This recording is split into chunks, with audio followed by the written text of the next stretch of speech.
The NBA says it's going to eliminate tanking. Full stop. But here's the contradiction. The more aggressively you try to remove tanking, the more you risk distorting the very system that keeps the league balanced. Because tanking isn't just a loophole, it's a byproduct of how the NBA distributes power.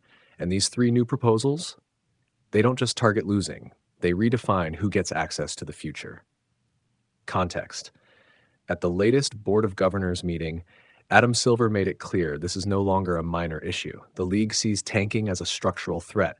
Three proposals are now on the table: an 18-team lottery, a 22-team two-year evaluation system, and a double lottery format with built-in protections.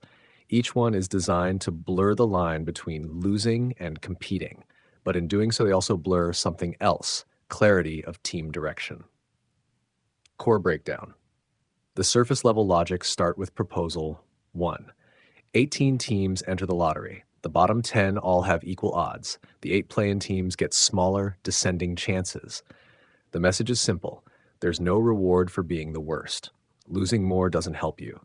Then Proposal 2. Now it's 22 teams. Playoff teams that lose in the first round are suddenly included, and instead of one season, your draft position depends on 2 years of performance. This targets short-term tanking. You can't crash for one season and expect a payoff. And Proposal 3 introduces a layered system. Top 5 picks are drawn first among 18 teams with equal odds for the worst 5. Then a second lottery determines the rest. The worst teams are protected from falling outside the top 10. On paper, it looks balanced, fair, even. But that's not how influence works in the NBA. Deeper analysis.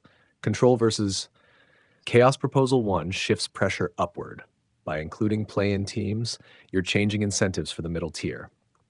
Teams fighting for the 9th or 10th seed now face a real decision: push for a low-probability playoff run or accept lottery positioning.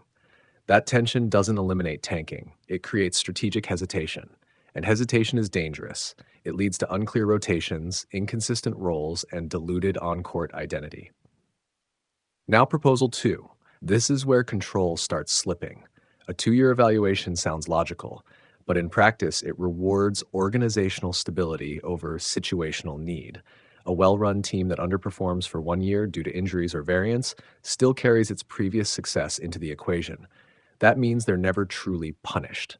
They stay competitive in both timelines, present and future. This is your first major realization moment. The system stops redistributing talent and starts preserving it. And then Proposal 3. The double lottery introduces controlled randomness, but it also fractures predictability. Teams at the bottom can't confidently project outcomes. Front offices lose clarity on draft range. Development timelines become harder to align. You're not removing tanking incentives, you're replacing them with uncertainty. Hidden factor: the alignment problem. Adam Silver said it himself. The league can't distinguish between tanking and rebuilding. That's the real issue, because from a basketball perspective, those two processes often look identical in the short term. Young players get minutes, veterans sit, wins decrease. The difference is intent, and none of these proposals measure intent. Instead, they interfere with alignment. In Proposal 2, teams are judged across 2 seasons. That forces front offices to manage optics over time, not just build effectively. In Proposal 3, randomness disrupts development cycles. A team can't reliably plan around draft position, which affects roster construction. And in Proposal 1, mid-tier teams are pulled in 2 directions: compete or recalibrate, with no clear incentive structure. Here's your second insight moment. The NBA isn't solving tanking, it's destabilizing decision-making. Turning point, where this changes everything. There's one question that defines all 3 proposals.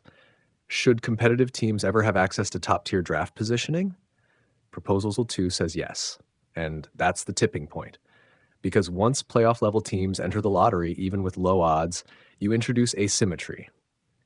Bad teams need high picks to become competitive. Good teams use high picks to become dominant. That's a different level of impact. A rebuilding team drafts a star to survive.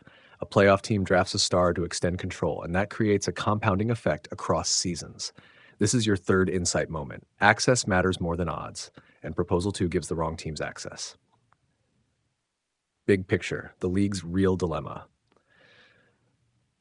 The NBA is trying to engineer parity in a system driven by star concentration. Recent years have shown balance, multiple champions, new contenders. But that came from natural cycles, aging cores, smart rebuilds, and well timed draft hits.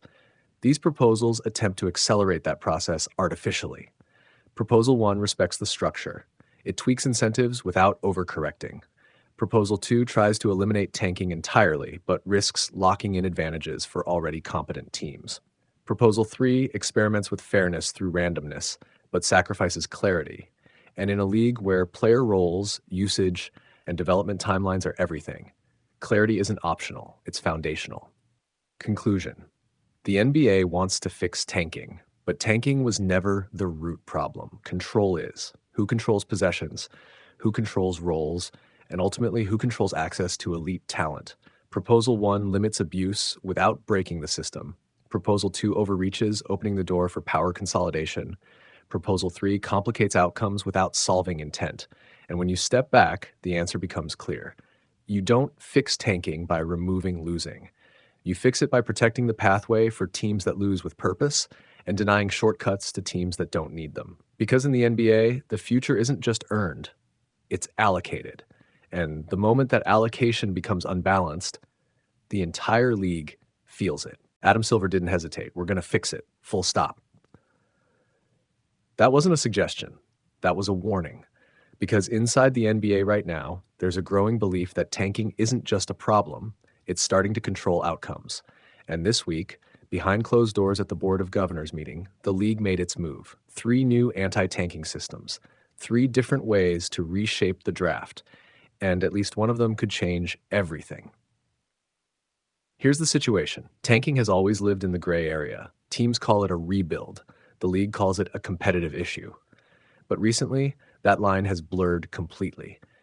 Fines have already been handed out to the Jazz, to the Pacers, for what the league called overt behavior.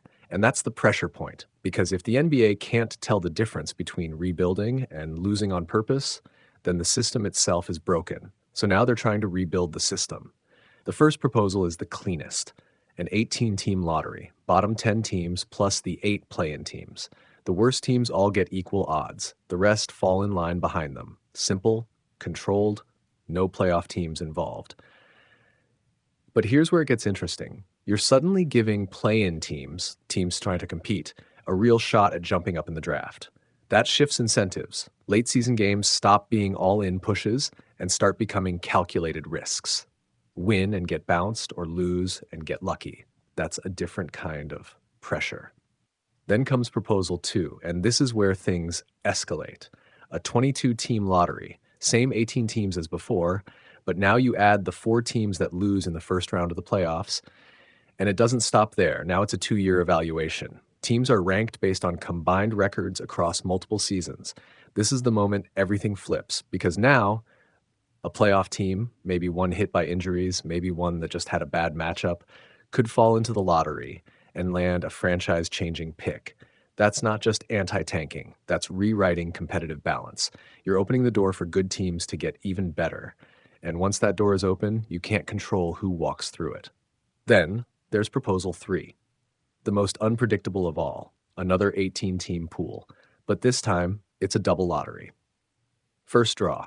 Top 5 picks. The 5 worst teams all have equal odds. No reward for being the absolute worst. Second draw. The remaining 13 teams fight for position. There's a safety net. If a bottom 5 team misses out early, it can't fall past 10th. But still, think about that. The worst team in the league could end up picking 10th. That's the risk, and that's the turning point.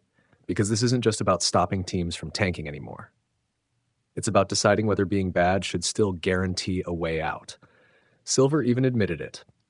The league can't clearly separate a rebuild with integrity from a tank. And if that line is gone, then every loss starts to look suspicious. Every rotation decision, every late season injury report, every rest night. Now the impact hits. If one of these proposals passes in May, front offices will adjust immediately. Strategies will change, timelines will shift. And the draft, long considered the safety net for struggling teams, becomes something else entirely. Less predictable, less forgiving, and a lot more political. because now it's not just about how bad you are, it's about how the system chooses to see you. And the scariest part? The NBA isn't just trying to stop tanking, it's trying to control intent, and that's a game no league has ever fully won.